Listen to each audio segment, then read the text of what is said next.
दिल्ली के कई इलाकों में एप्स्टीन फाइल्स को लेकर जोरदार प्रोटेस्ट देखने को मिला।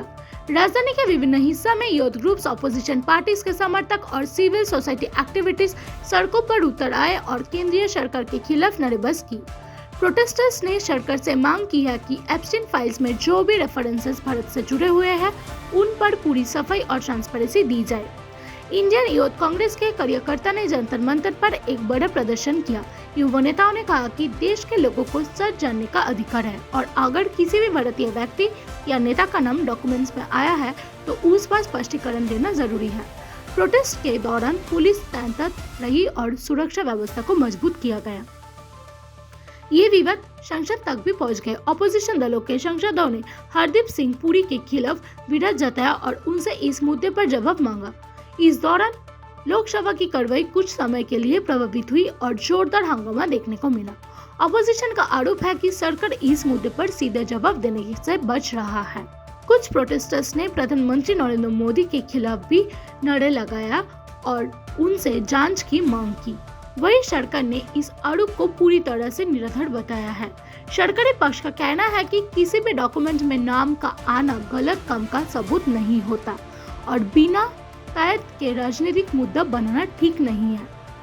एप्स्टीन फाइल्स को लेकर विवाद तब तेज हुआ जब अमेरिका फाइनेंसियर जेफरी एप्स्टीन से जुड़े नए डॉक्यूमेंट्स और रिपोर्ट्स में कई अंतर्राष्ट्रीय नामों पर चर्चा होने लगी।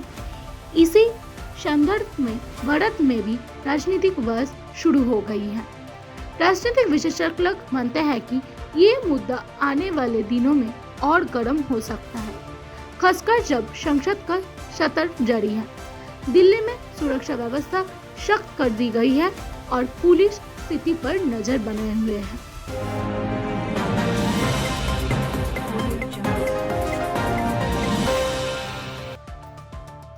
बांग्लादेश के 2026 के सामान्य चुनाव के परिणाम घोषित हो गए हैं।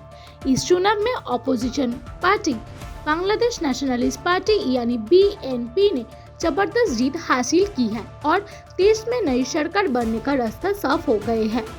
चुनाव आयोग के प्रारंभिक अंकगणना के मुताबिक 300 सदस्यीय वाली संसद में BNP ने 200 से अधिक सीट जीती है, जो बहुमत के लिए काफी है। पार्टी के नेता तारिकुर रहमान के प्रधानमंत्री बनने की संभावना बताई जा रही है।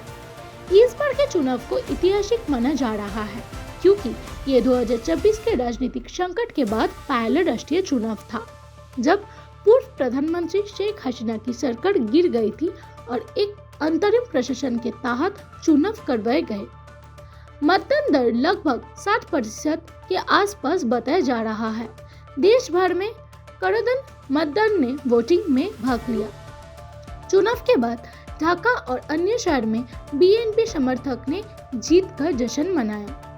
हालांकि कुछ राजनीतिक दलों ने और विश्लेषक ने चुनाव प्रक्रिया पर सवाल भी उठाया है।